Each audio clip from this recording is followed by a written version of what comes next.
All right, people. How are you guys doing?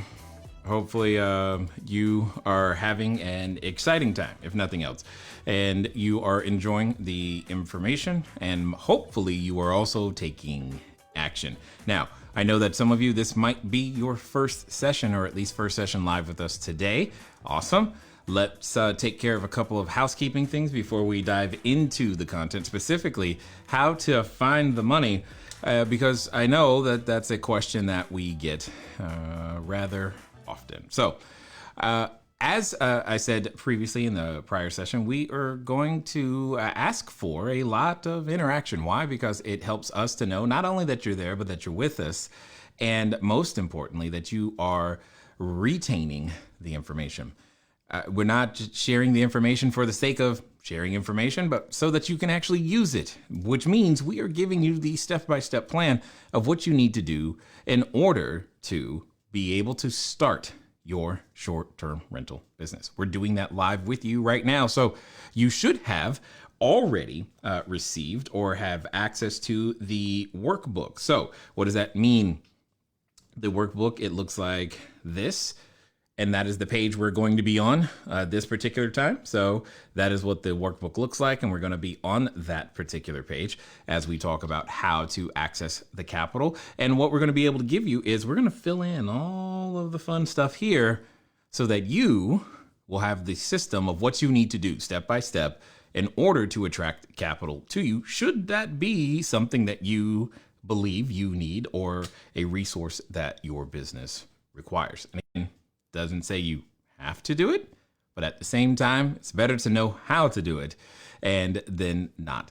Also, though, whether you realize it, you don't realize it yet, but our next session also is going to be dependent upon this same system, this exact same system. So we're going to share it with you so that you know what to do on a day-to-day basis in order to put together the capital that you will need. For those of you who are here for the first time, this is your first session, you want to check out the units, because when you look at the units, what you will see is you will see the prior sessions, the recaps, and additional handouts that we made available. So if you want to make sure that you get those additional handouts, then you're going to want to make sure that you get over there to the download those extra handouts and continue to take your steps in this journey further and further and further. Now, as a reminder, we have 3 more sessions after this today.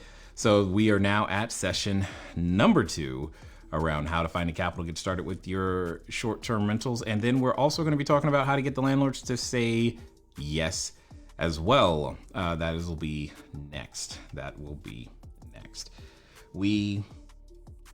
And if for some reason you still don't have the workbook, you can go to cashflowdiary.com/2 day, DAY book, 2-day book.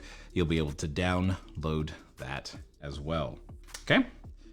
All right, so here we go. We're gonna make sure that you guys are ready when it comes down to making sure you know how to find the money. So this is where I think it's important that you guys know what I'm about to share with you so that you have some context for this particular part of the content. I started my real estate career, if you will, squatting in bank-owned property. We had a credit score of 398. And yeah, most people would say, hey, real estate's not for you right now, you know? So that is, yeah. So that's just, kind of what it is. And I understand that. And for some of you that may be true, that may be how you feel, that may be what you think is the case, is your resources or the resources that you command personally are everything. I get that. I really do. And here's the truth of the matter. It's not about you. It's not about me. It's not about us. The marketplace, and again, as I said previously, I can be polarizing, but the marketplace doesn't care what we need. Because I've heard so many times, hey Jay, I would totally do real estate. I just need some investors. I just need investors. I just need this. The marketplace does not care what you need. Okay, someone write that in the chat, because it doesn't care.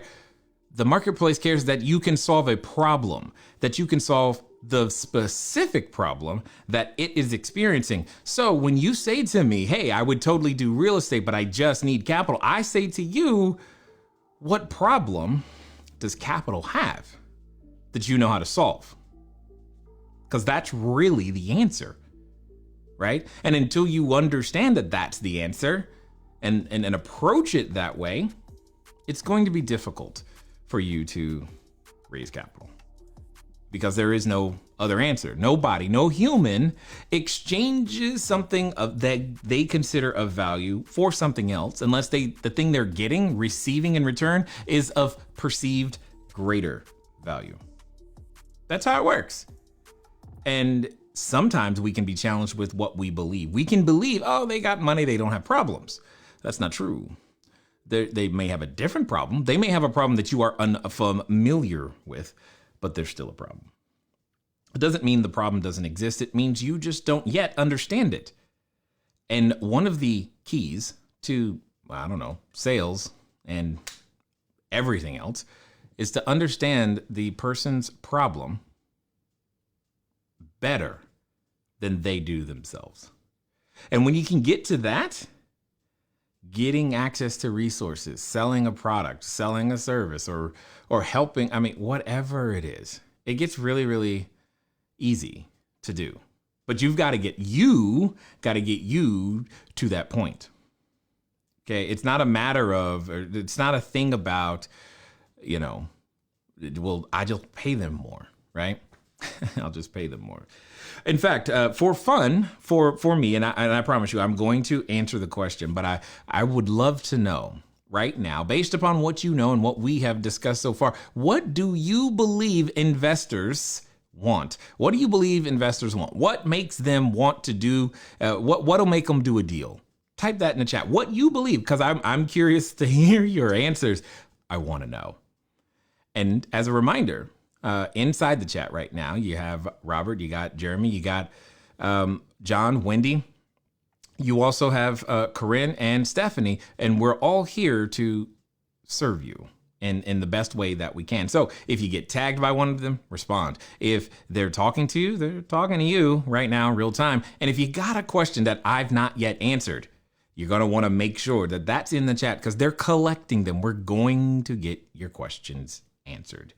Right? But right now, we're going to take this time and focus on sharing the system that has allowed myself and those that we have had the privilege of working with to raise literally tens of millions, if not hundreds of millions of dollars. But right now, right in the chat, what do you think investors want? I'm curious to hear your thoughts as we lay this down. All right, so I've delayed long enough. If you didn't have the workbook, you should have it now. You should be on this page.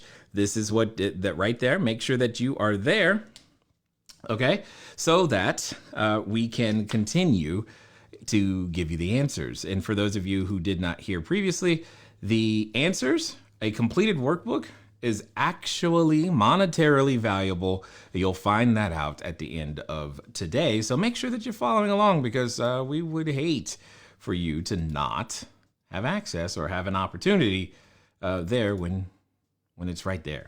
Got it. It's right there for you. All right. So let's do this. What you see up here at the top, I call it the funnel, right? And at the top, it is a 7-step process with one bonus step at the end that once you do it, it all kind of works together. So what does that mean?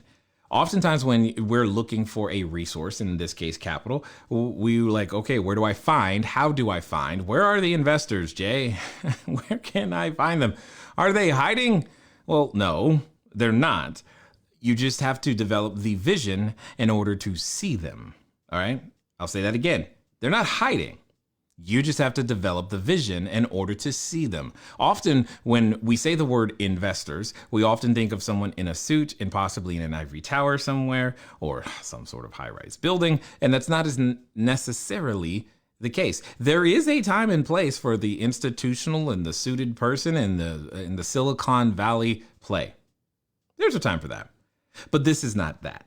Not right now. Right now, what we're talking about It's something other than that. We're not talking about the Silicon Valley investor who's looking at making the 20 million, 50 million, $100 million deal. There's, like I said, there's a time for that. Right now, we're looking for the simplest version of an investor that you can work with, that's willing to work with you, willing to work with me, willing to work with all of us in some way, shape, or form. That's what we're currently looking for. Where is that person? Oftentimes that person looks very normal, meaning the top three places when it comes to or types of individuals that come to mind for those who can, when you're looking for the capital, is going to be existing guests, landlords, and yes, actual people who are just looking to become an investor or make an investment. Now, let me be very clear. That person is simply looking to use their capital to go out there and come back with a few friends. That's it. So that's 1, 2, and 3. It's a guest, it's a landlord, or it's an investor. Now, here's the process, though. The process is you, me, we have to establish ourselves as an expert in something. Because write this down, get ready to write this in the chat. He or she, either one, who educates their market, dominates their market. That's how it works. If you are willing to take the time to teach people something, over time, you'll be able to do business with them, which is good. And I'm saying this to you because that's how they'll be able to know that you have character and competence, period. Because those are the things that are required. Now, as you go through that process, you're inviting them to see you as an expert. Now, I don't really care how you execute the actual seeing you as an expert. It could be, yes, you're inviting them to come play a cash flow board game. That's been the most popular answer that we have used for, I can actually say decades now, for a decade.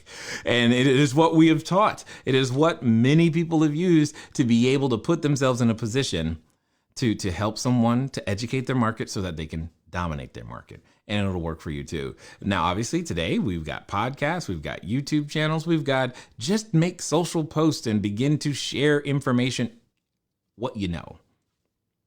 Break it down for people. Be of service, of value. Give more in use value than you ask in cash value. And over time, yes, you will gather that audience of individuals who will begin to see you as an expert. And that's exactly what you want. You want them to see you as an expert. Whatever the event looks like. It could be a webinar. It could be free. It could be a Zoom meeting. It doesn't matter. But your job is to actually invite them to it. Okay? Now, after you've invited them to it, no. This is not a sales presentation. For those of you thinking, oh, no. This is not a sales presentation. Remember, this is a process that was developed when from squatting in bank-owned property, credit score 398, no money for PowerPoint presentations, dinners, and feeding people, none of that. This had to be something that I could execute with no resources. So I'd invite them to see, come play a board game. That was my popular one, still works to this day. And then after the board game, if you will, you simply ask them if they'd like to do this in their real life. Getting to the next step, it's what I call an investor identity interview. The whole goal is to find out, what are you up to? What do they want to have happen? Do you know? See, many times when we are after a particular resource, we lead with what we think to be the answer. And I say we think very clearly. Even if you've done 200 transactions before and you lead with what you think to be the answer, I say the following: you're wrong. Because until you've had a conversation, until we've discussed, until I have told you what I am looking for, you're not in a position to serve me yet. Even if what you would do would still be the same answer after you listen. There's an order to this.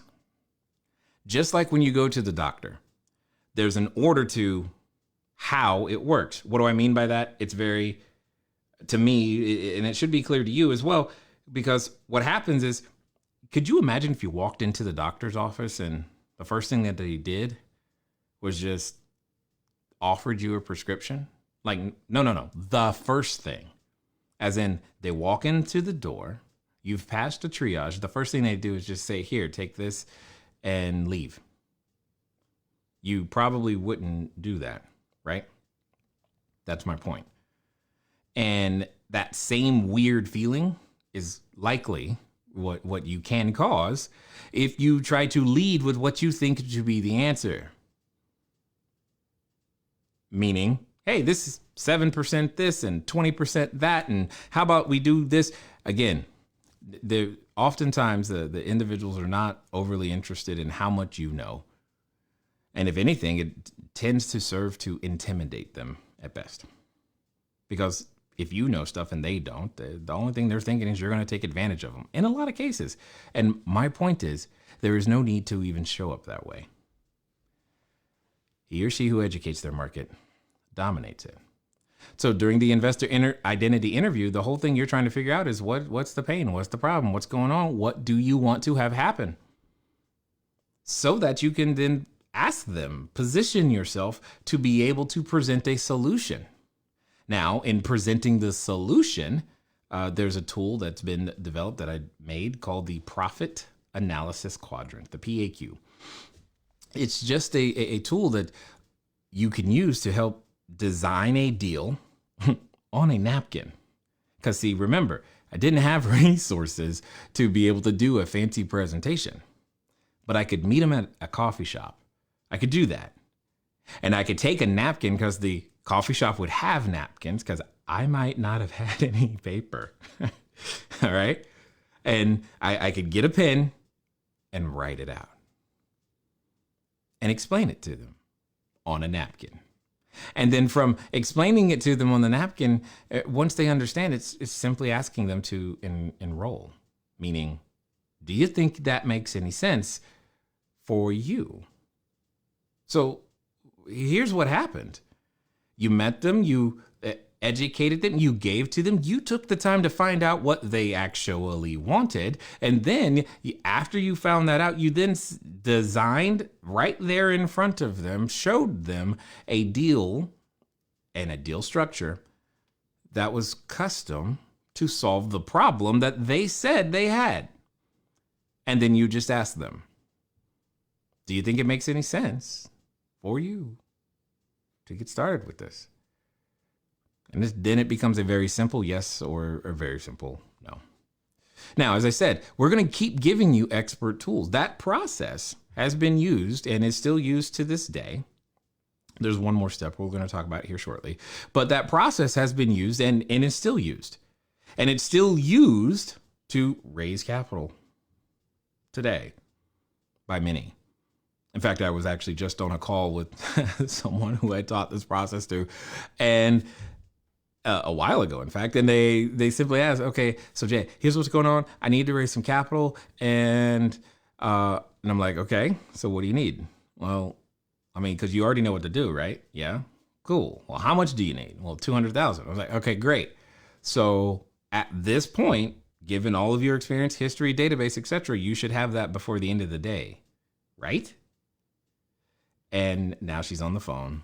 For the end of the day, I'm reasonably confident that she will not only have that, but probably have more than that, because that's usually what happens when you begin to explore and implement this process. She's already put herself in a position to where people can see her as an expert. She's already taken the time and done the investor identity interviews, and she's got a database of individuals that she's already done this with, which makes it easy for her to then make a phone call and ask, hey, do you think this makes any sense for you?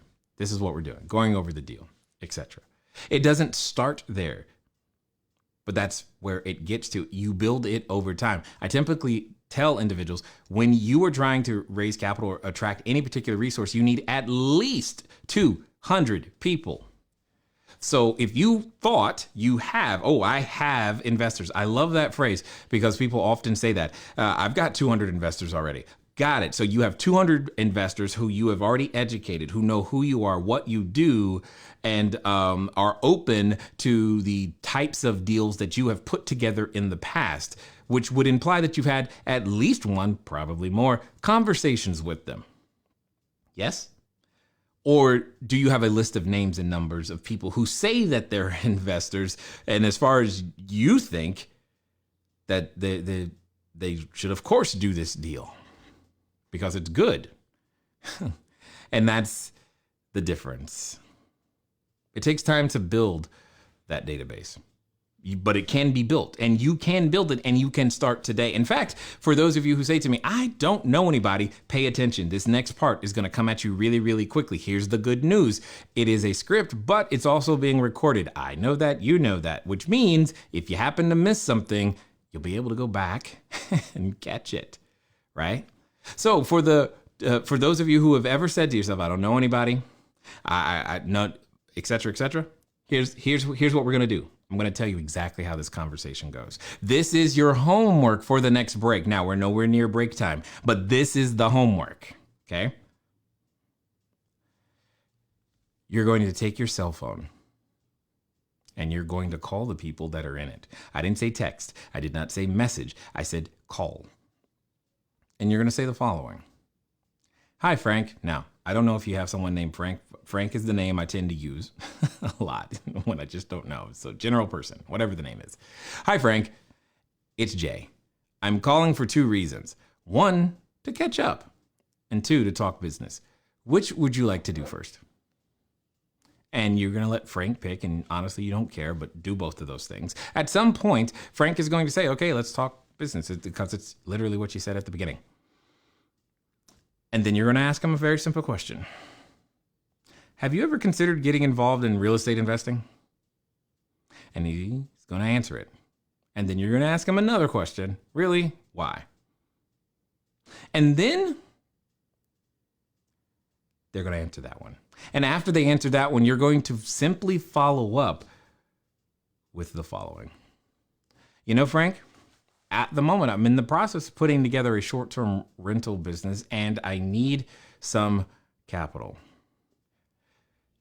Do you happen to know anyone that would like to get a decent return on maybe their retirement plan or some funds that they have laying around?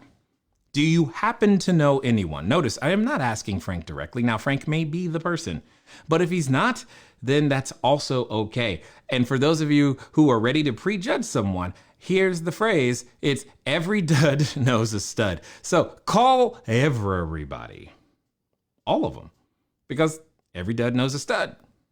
Yeah, that person may not have it. The people in your phone may not have it, often don't. And that's still fine, and you still call them because then they know somebody, right?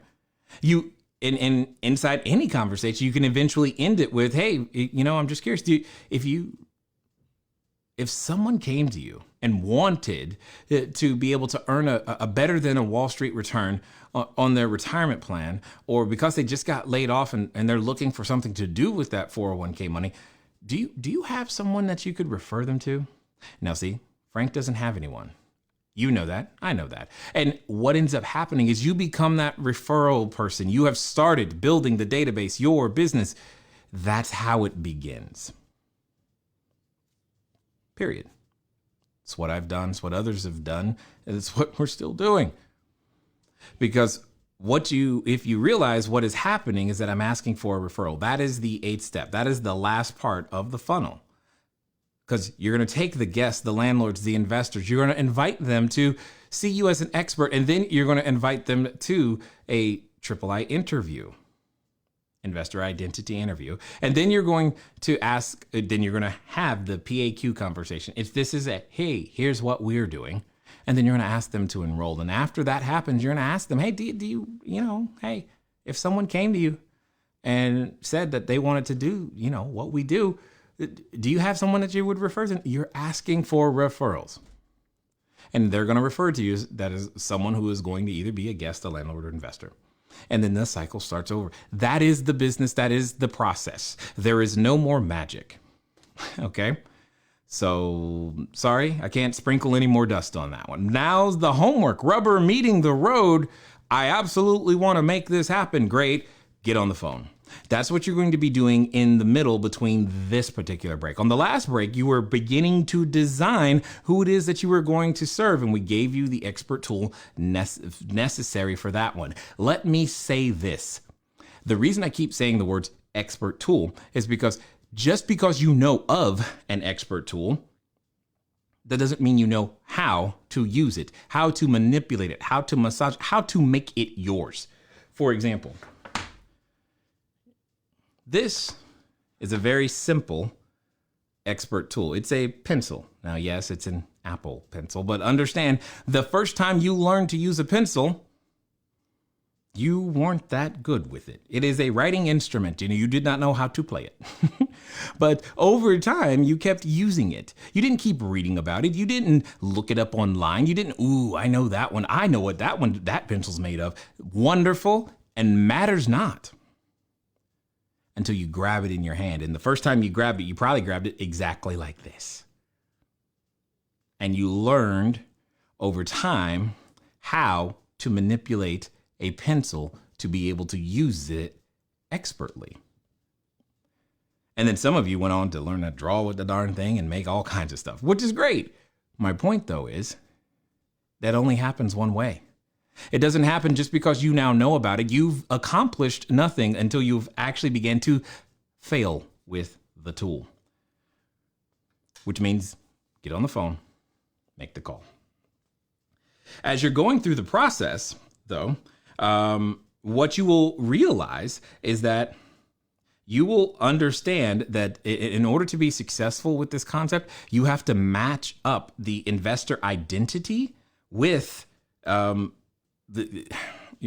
say aligning this with someone's investor identity is what makes the most sense. Meaning, if you end up talking to someone and trying to squeeze their money into a deal that doesn't match with their concept or with what you're trying to actually do, you're going to run into a problem. What does that look like? That looks like someone who says, okay, cool, I have $100,000, but I need 17%. And you go, okay, great, but 17% is way too high for what we're talking about. More importantly, you're even worse when you say to someone, hey, someone who says to you, I need my money back in 2 years. And you're like, well, this deal is designed for 10 and I don't know, I'll figure it out. I'll make it work. When you find yourself doing that type of compromise, you're doing the wrong thing. No. Please hear me when I say this. It has to be. Alignment is achieved by matching up the concept of the investor identity. When it comes down to it, you're talking about 4 key areas. It is the investor, the marketplace, the team, and the deal. Each have an identity. The investor, the marketplace, the team, and the deal. IMTD. You talk about them in that order. There are some marketplaces that are known for cash flow, some for appreciation. There are some teams that are known for cash flow and some for appreciation and many other things or tax advantages. Same with the deal. Short-term rentals are highly focused on cash flow. Ultimately, you become what we like to call a professional information gatherer. That's the answer. You becoming a professional information gatherer, or PIG for short. Because inside every transaction, there are typically 4 major areas of profit. There are 4, which I think is great. Having 4 profit centers inside of every transaction makes deals that much more flexible. Many of you have heard of appreciation. But there are also 5 types of that appreciation. Then there's also depreciation. There's also amortization, and then there's cash flow. All 4 of those make up what is called the total return, and we're focused primarily on the cash flow when it comes to the short-term rentals, especially because we're leasing them at the beginning. What I want to make sure that's clear, though, is that you have to run the system. That's how it is. You run the system. So here's what that means. That you wake up today, do I have 200 people in my database that qualify? The answer is no. Cool. Then I know what I need to do. I need to go add more people. Well, I don't know anybody. Awesome. Who do I know at all? because I now have words that I can call them. And then your goal is to add more people to the database that day. And your business has already begun. If you're in the position where you need additional capital, then hey, that's one way of making it happen. It's repeatable. You don't want to buy nothing. You just got to go do that work. Say those words, use the expert tool. Here's what I found. In order to raise capital, as I've hinted at earlier, you only need to demonstrate your character and your competence. You can demonstrate your character by educating people on a consistent basis, and your competence is conveniently also demonstrated by how you educate people. It kind of serves both parts with one stone, like 2 birds, 1 stone, that whole thing, which I have found to be very, very helpful. Now, I see some of the things that you guys said that this is what investors want. They want a return on investment. They want a reliability. Who is it? Let me see. Hold on. Let's do this. Debbie says investors want money. Okay, I got you. I'm with you. Is it? I'm gonna go with Tisha. Oh, I'm sorry if I do butcher your names. By the way, just know that I already feel bad. And I am trying to get them right, but I'm gonna go with Tisha. She says return on investment. That makes sense. Marvin also says return on investment. Brian says cash flow and return on investment. Leanne says return on investment / easy money. Easy money? That's interesting. Where's easy money? I like it. I like it. Let me see what else we have. Cash and or cash flow from Glenn. They don't want to lose their investment. Marvin, this is true. I love these. Okay. And I'm not saying those things aren't true. Okay. I'm not saying that those things aren't true. But they're also assumptions. What does that mean? Until you've had the conversation, you don't know what they want. So when I ask you, what do investors want? The best answers, I don't know yet. Because you haven't had the investor identity interview. At the investor identity interview, they're going to tell you what they want. See, if you go in going, they want a return on their investment. Because see, and here's how I learned these lessons. This is me talking to someone, and I think it was like I want to say it was $500,000. It might have been $1 million. I don't know. It was a larger number. And I'm talking to him about the cash flow and the ROI. His response to me, I can never forget it. I just can't. Jay, I'm like, yeah. I don't need any more money. What do you mean? I'm like, I didn't understand that at the time. His need had nothing to do with receiving more money. His need had everything to do with tax advantages and making sure capital was safe from his government. I didn't know that. Didn't get that at the time. That it was like, oh, well, this is different. See, you may want cash flow and return on investment, but that doesn't make everybody tick. That's not what they're after in some cases, And let me give you another instance where I've seen this, where I know people are doing this all the time. They're leveraging someone else's retirement plan. Someone else so they found someone who's got a retirement plan. And that person is under 59 and a half, could be 5, 10, 20 years or more away from even thinking about using that money for any sort of income. And yet, what they're doing, what we're doing, what I've seen done is you pay them monthly checks to their self-directed retirement plan. And those checks sit there, either uncashed or in cash. And they just sit and sit and sit. Now, here's how I discovered that, because that's what I was doing. And then CFO comes to me one day and says, hey, Jay, Could you tell the people on the call today to, can you tell them to cash their checks? I'm like, what do you mean? Well, all the checks that we've sent them, they got them, but they're not cashing them. And that didn't make any sense to me. So I said, hey guys, what, the CFO says you're not cashing the checks. What's going on? Oh, we don't need the money. We didn't know what we were going to do with it anyway. It's just, small cash flow. So we didn't think it was that big of a deal. I mean, what? Because understand, when you are paying a dividend, when you are paying cash flow, that is money that cannot be used, is not being used to grow the company. You could be building a bigger asset base if cash flow isn't something you actually have to pay out. But if you don't take the time to ask all the right questions, to find out what they want, you don't know and you guess. Write this in the chat. Prescription without diagnosis is malpractice. I don't know what else to say. We have to take time to diagnose what is the problem. And you may think that, you know what?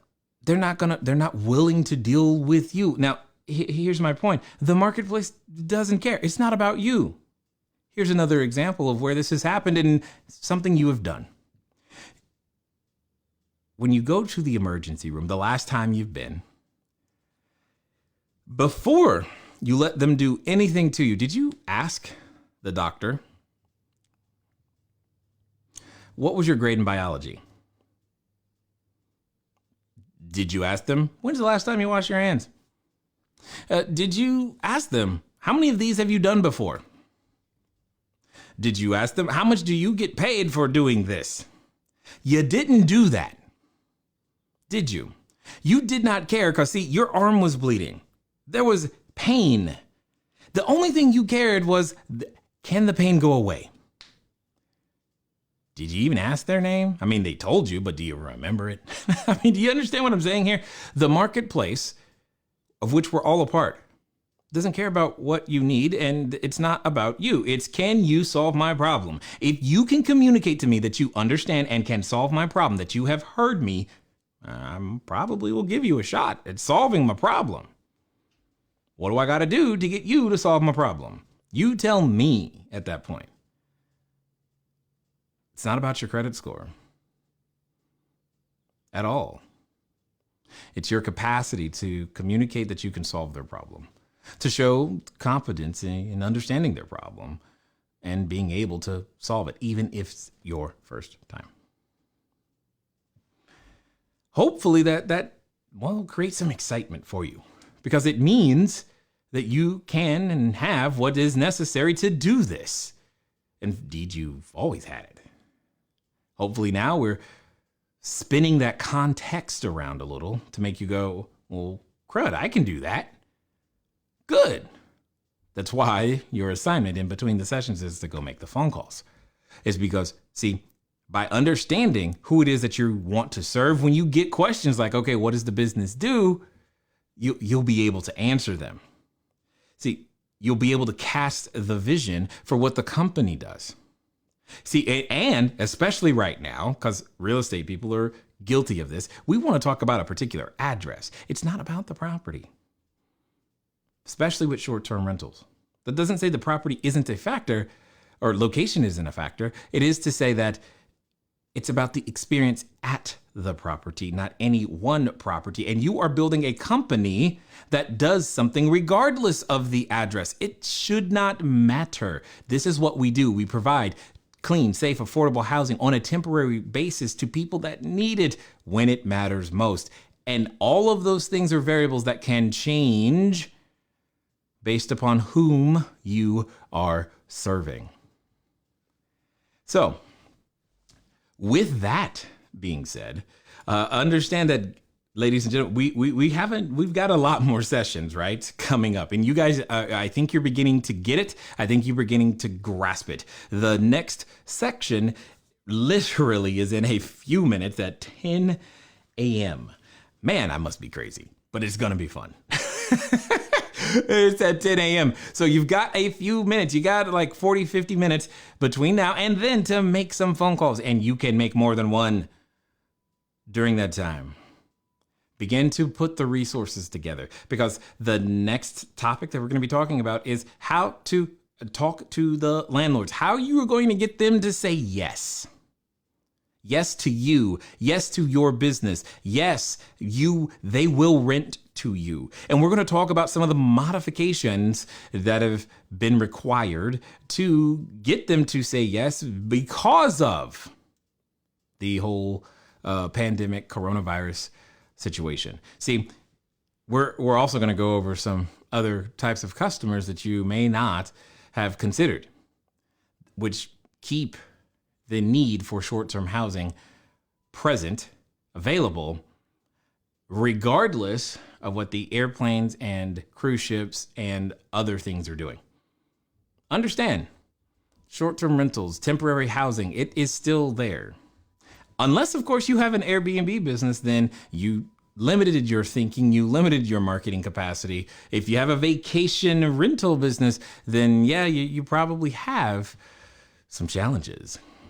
But like I said, there's 45 different use cases, which means there's a lot of opportunity out there. And you're going to learn about more of those in the next section. Right now, though, what I want you to get good at, or at least get a taste of, is to begin to use the expert tool that we've given you this time. This time we gave you this system, the system of the order of how you're inviting people, what to say. Now you just got to go do it. You can't even say, I don't have a phone number, because you do. You have at least one, and that's all it takes. Because from that one, you're going to ask for referrals, and from each one, you're going to keep asking for referrals. And you have a lot more than one person in your phone, right? Either way it goes, you can do this if you want to. It's not just for a select few.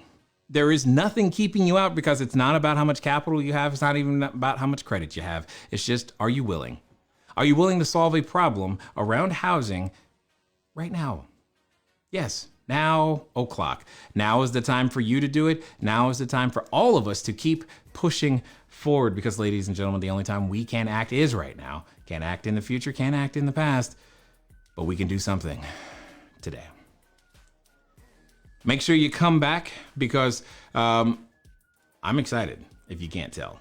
And I get actually more excited as the day goes. Believe it or not, the next section, we're going to really hammer home the landlord conversation. How to get them to say yes to you right now. Keep putting your questions in the chat. We haven't forgotten. I look forward to talking to you soon.